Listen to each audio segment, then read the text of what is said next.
Hello, I'm Kamal Santamaria, and welcome to Rewind. Later this year, Al Jazeera English will be celebrating its 10th birthday. And to mark the occasion, we've chosen this suitably grand location, the Museum of Islamic Art here in Doha, for a backdrop, while we revisit and update the most memorable documentaries we've made for you in the past decade. Today, we're rewinding back to 2014 and the Philippines.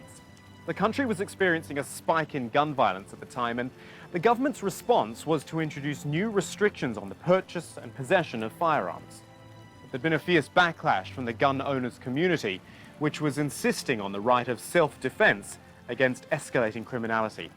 Against this background, Al Jazeera's 101 East series sent Steve Chow off to investigate the black market in guns in the Philippines and to find out whether the new laws were making any difference. In a while, we'll be hearing how things stand there today with a controversial new president committed to waging war on the narcotics trade. But first, here is the film, Stray Bullets.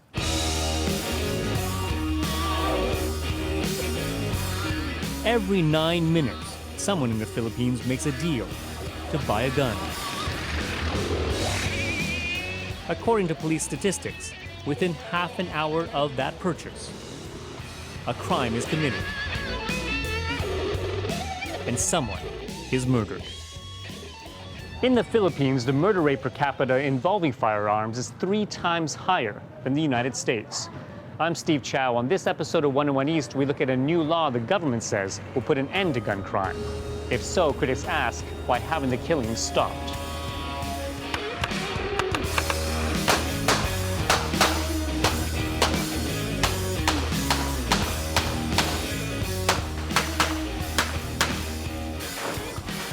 On any given weekend, across the Philippines, you'll find shooting ranges packed with gun lovers.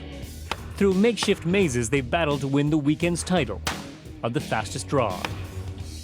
The almost religious devotion to shooting in this nation reflects a deeply embedded gun culture. And while the right to bear arms isn't enshrined in the Constitution, like in the United States, many here believe it should be. Gun ownership is a civil right. This is Ernesto Tabuhara, the face of the pro-gun lobby. We believe that we should have our freedom to own and possess firearms. Maybe so, but others have suffered on the other end of the gun. From the moment she was born, Stephanie Nicole Ella was the life of her family. She had been hit by a stray bullet after someone fired into the air to celebrate the new year. Stephanie's bright light went out. Her father, Jay, remains devastated. He spends hours a week by her grave.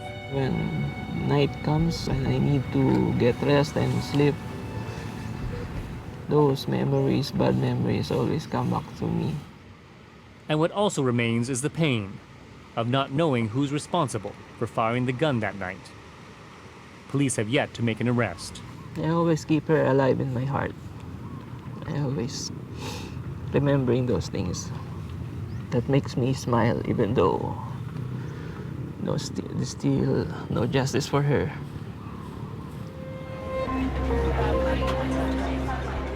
The public outcry over Stephanie's death, among dozens of others, forced the government in May of 2013 to revamp how it regulates guns.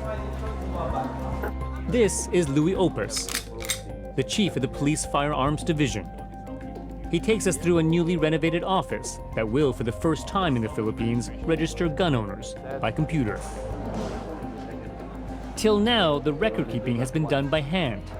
Because of this, Opus believes 70% of all gun registrations to date were faked, making it almost impossible for police to track down owners of guns used in crimes.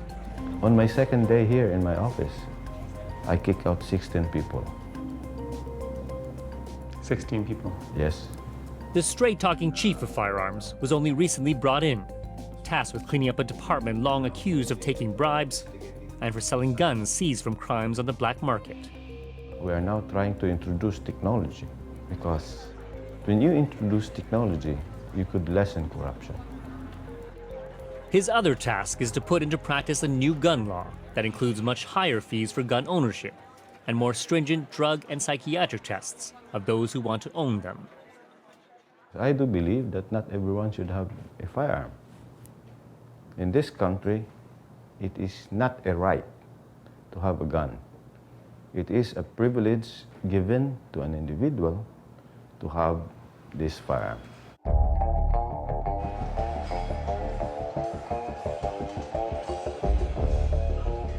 We go looking for a gun shop to find out how this new law is affecting business. With at least one in every major mall in the Philippines, they're easy to find. The display case of this store shows off a variety for sale. So this one has a laser sight. From high-powered handguns, wow, to semi-automatic rifles. It's a TNT. The gun industry pumps $60 million a year into the economy. How have gun sales been recently since the law was announced? Has it been Affected. Yeah, has it been affected? Yes. How much? The owner admits sales are down. 50, half of the sale went down. 50%. Yes, That much. yes. But that sort of talk has the pro-gun community up in arms. So if you restrict the rights of licensed gun owners to own and possess and carry a firearm, you're not solving the problem of criminality in the Philippines because these are not the people who are committing the crimes. If the new gun controls have any chance of succeeding, Opus agrees police will have to clear the streets of illegal firearms, especially in the country's many slums. We've come to Tondo in Manila. It's the most congested shantytown in the world, where people get by on a few cents a day by recycling garbage. Tondo is also one of the most dangerous places in the country. Gangs have carved out their own territories, and shootings happen daily. Well, we've arranged to meet members of a group known as the Temple Street Gang. They control some of the streets in here. The interesting part is that they don't consider themselves criminals, but a form of neighborhood watch. We navigate deep into the narrow warrens of Tondo, places where police rarely go, to find the group and its leaders. Hey, Jesse. Hi, I'm Steve. Jesse, nice to meet you. Jesse Abello is one of the enforcers for the Temple Street 13, or TST gang. Nice to meet you, Jake. How you doing? I'm Steve. He tells me he runs 20 men here. They're mostly boys. So Jesse, you say this whole area is yours. He shows off his patch.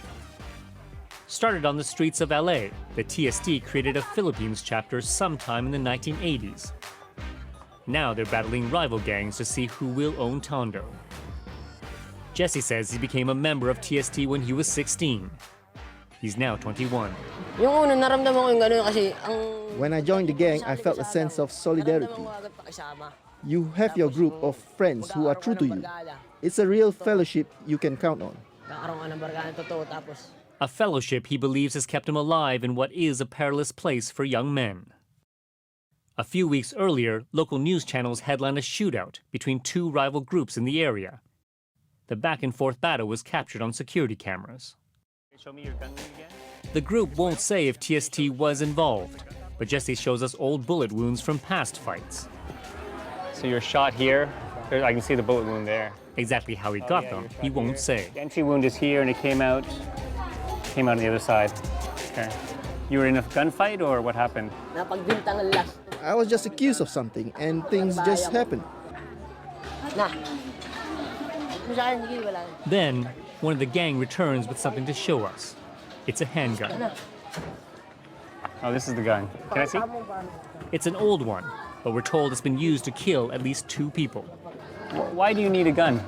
Why do you guys need guns? Also have gun. Your enemies also have guns. Your enemies also have guns. So you need guns to protect yourself. Despite the tough talk, Jesse admits the fighting, the shootings, the killings have taken their toll. Ginawa ko dito simulang... In the beginning, I said to myself I wouldn't do certain things, that I joined the gang just for the friendships. But I feel I've since lost my way.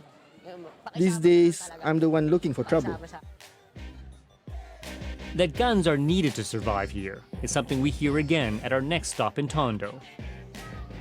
We're met by orphans. They're thieves taught to steal guns by one of the area's dealers. Inside, we meet that dealer, who we'll call George. These guns are 38s. He shows us some of his current stock. How much do you sell this one for? 10,000. 10,000. It's About $250 US. Right? Up until a year ago, George was a painter.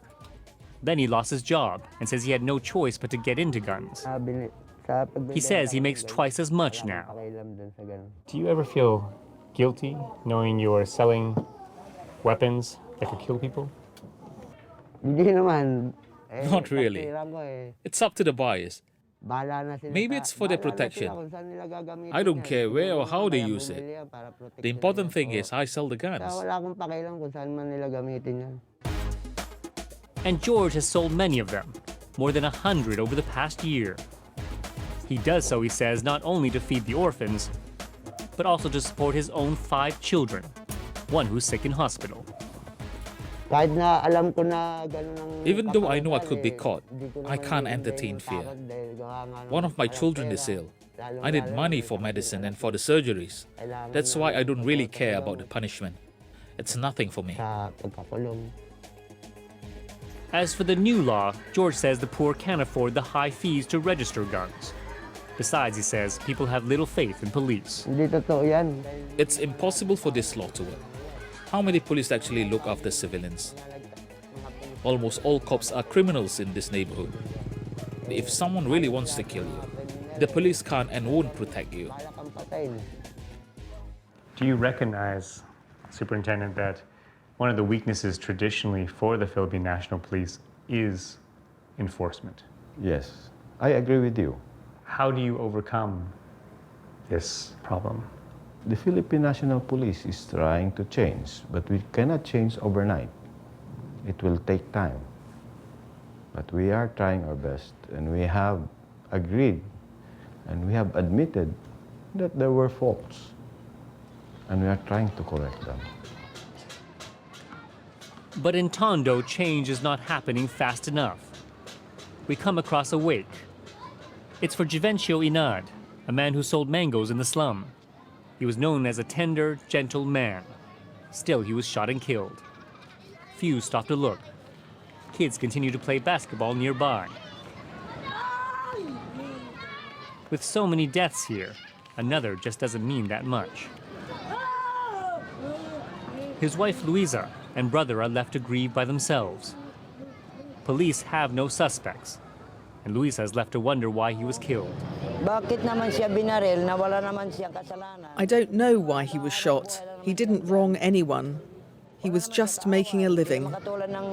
He didn't have enemies, unlike others I've heard of. Luisa hasn't heard of the new gun law and says she's rarely ever seen police patrol here. All she can think about now is how to earn enough to survive. In a quiet moment, she admits to being afraid. She's scared the killer will come after her next. Scared because she has nowhere to go. Virtually everywhere we turn in Tondo, we find victims of gun violence and little evidence of police action to stop it. Lolita, nice to meet you. When we meet Lolita, she's mourning the loss of her grandson. He was shot and killed a few weeks earlier, she says, by neighborhood thugs. I told police many times that these boys were threatening to kill him, but they just told me to call them when they're there. When I did, and by the time they got here, it was too late. Lolita says Rodelio, aged 17, had been bullied for years by the gang. They stole from him, attacked him, and then finally, one night, they shot him. He survived a few days in hospital, but the wounds were too serious. I miss him so much. He was my only helper. When I was sick, he was the one who would sell our smoked fish. He helped others too. He never caused problems, which is why those bullies picked on him. In this small, cramped room, Lolita cares for 4 other grandchildren. The gang knows she told police about them, and she now worries for their lives. Yung isang apo ko 14 years. My next oldest grandson is 14 years old, and they've said they'll get him next. I'm very uneasy now. I haven't recovered. And now they want my other grandson. I think it is this kind of community that breeds more crime. Norman Cabrera has been lobbying for years for a total ban on guns among civilians. He says the high crime in the Philippines makes it necessary for such extreme measures. Besides, he argues, many other countries have such bans. Since we are in a crisis, no? I think there is a need for such harsh measures to be put in place. Cabrera says the new gun law is a farce and imposes no limit on how many guns a person can own. It is obvious, no, that this kind of policy is a policy that advances the interest of the politicians, the gun traders, the gun dealers, and no one else.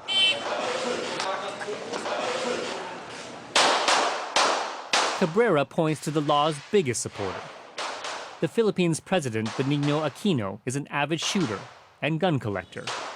He owns 18 firearms and is known to be against a total ban on guns. He's been quoted as saying, "Firing guns relieves his stress." Ladies and gentlemen, announcing the arrival of the President of the Republic of the Philippines, His Excellency Benigno S. Aquino III. We go to an awards ceremony, which the president is attending, to speak to him about better gun controls. For 2 months, we've been requesting an interview with him, but have received no reply. After learning what we want to ask Aquino about, I have a press pass. Yeah, I know, but they said that you cannot ask questions. His aides bar us from joining his press conference. Is he not willing to speak about gun laws? Is it too sensitive a question for him? As other media crews with approved questions are allowed through, the president's security detail blocks our way. Our producer and cameraman try to get into the press conference, but are told off. Stay away, okay? We have press accreditation. No, please. Already set up. By the time we make it to the lobby, the media scrums over, and he's left. President Aquino's press staff knew the question we wanted to ask, and they were intent on stopping us from asking it. It shows how sensitive this issue is and how sensitive this issue is to President Aquino.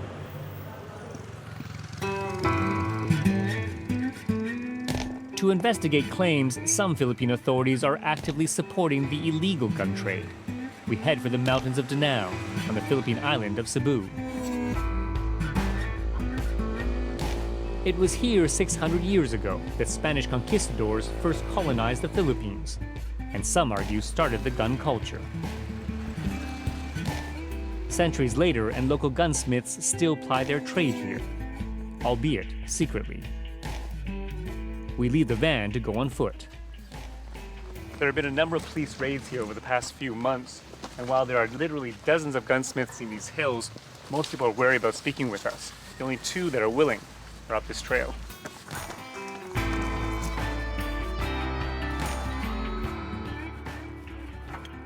Hi guys. Hey.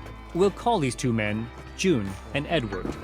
They're brothers. Yeah, Longtime gunsmiths, they show us how they make their firearms, starting from basic scrap pieces of metal. Their tools are simple, and from the sawing to the drilling, we can see nothing is measured. It's all done by instinct.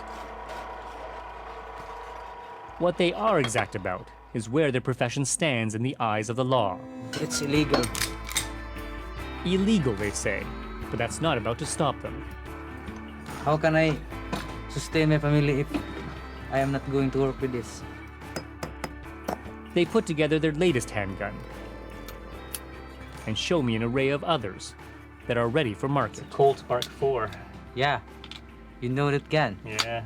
The gun brands are faked. It says made in USA. Made in Danao. It's made in Danao. And they tell me if I had a legal gun, they could make me a copy with the same serial numbers. So I'd have two guns, one legal, one illegal. Yeah. Wow. The one original and the one imitation. The one original, the one imitation. June tells us his guns sell for as little as $50 US. Together with his brother, they make about 50 a year. With so many workshops in these hills, that means thousands of new illegal guns enter the market from Danao every year. And June adds, even with the new gun law, there's no shortage of buyers. Who are your customers?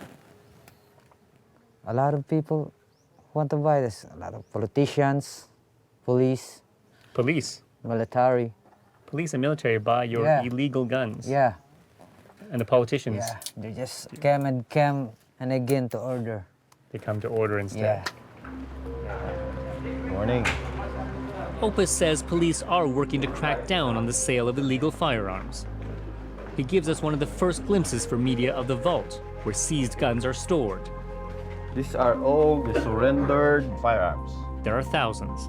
Confiscated, captured, surrendered, deposited, abandoned, forfeited firearms. Opus replaced the old cop responsible for guarding it with a new officer, admitting firearms have in the past mysteriously disappeared from these shelves. He now plans to digitally catalog each and every one to be eventually destroyed. You look at the issues that this country faces, corruption among the police force, a lack of trust in the police force, a lot of loose firearms. The problems seem overwhelming. How convinced are you that this law will succeed? I could feel what you feel. But people in this country don't want to have quick fix solutions. You really have to plan, coordinate, and enforce, and then you will see the effect. But not all have the luxury of time, especially the victims of gun crime. Lolita spends her days begging politicians and police to protect her surviving grandchildren. But her appeals, she says, have been met with few offers of support. And so she's left alone to deal with the threats, worrying all the time who will be the next to be killed, in a place where guns still rule the day. Stray bullets. Since that film first aired, gun violence has reached unprecedented levels in the Philippines, all in the name of the war on drugs. Indeed, back in May, a prominent member of the gun-owning community became leader of the country under that exact mandate. Since his election, President Rodrigo Duterte has launched a crackdown on drug pushers and users. He's been accused of ordering or encouraging thousands of extrajudicial killings by police and security forces. He's even suggested gun-owning Filipinos take the law into their own hands, a move critics say is just giving official sanction to vigilantes. Recently, Steve Chow returned to Manila for Rewind to see what's changed since Stray Bullets was first broadcast and President Duterte came to power. He caught up with an opponent of the new administration's Get Tough on Crime policies. Rodrigo Duterte says he is trying to clean up the streets by waging a war on crime and drugs. How has that impacted gun violence? We've had so many incidents now, probably over 3,000 people being killed, most of them being killed by firearms. And what we're seeing is really justice being dispensed from the barrel of a gun. Overnight, the country has been transformed into a police state. And every day you open the newspapers, you look at the news, and all you see are people being killed. But the president says that these are necessary steps to bring safety to the country. I don't agree with that. They will, in the end, lead to more chaos and anarchy, in my view. Because you see, the Philippines has a weak legal system. We have very low conviction rates. The police work that's being done is, in many cases, very shoddy. Our courts are congested. There's lots of delay. And that's why people are so fed up with rampant crime and drugs and corruption. But if the problem is a weak legal system, then taking the law into your own hands is just going to make that system weaker. And the weaker it gets, the more there will be a need to maintain order, and that order will only come from an authoritarian form of government. And that is really our concern. But perhaps if things are so messy, is a police state what the Philippines needs? Given our historical experience, I don't believe it is. You see, this government is running its government on a platform of fear, and that is unhealthy for any society, in my view. And even with so many deaths happening now, you still haven't seen any drug lords being captured or even killed. The people who are bearing the brunt of this war on drugs are really the poor. And we see that it's going to get just, they will keep feeling that and suffering that for as long as this war is ongoing. The president continues to argue that the root of all problems, especially crime, is rooted in drugs. How fair or how truthful is that for the Philippines? The key to holding people accountable and to putting criminals in jail is really to have a legal system that works, that can identify the criminals, apprehend them, bring them to court, and punish them after trial. For as long as that doesn't exist, there can be really no justice in the country. What we fear is that that entire system, given the daily attacks on people and the lawless violence that's happening that is encouraged by the state, what we fear is that that system will collapse. And as I said, if that system collapses, then the only way to maintain order will be through a despotic, authoritarian government. What has the president said in terms of any commitments to tackle gun violence?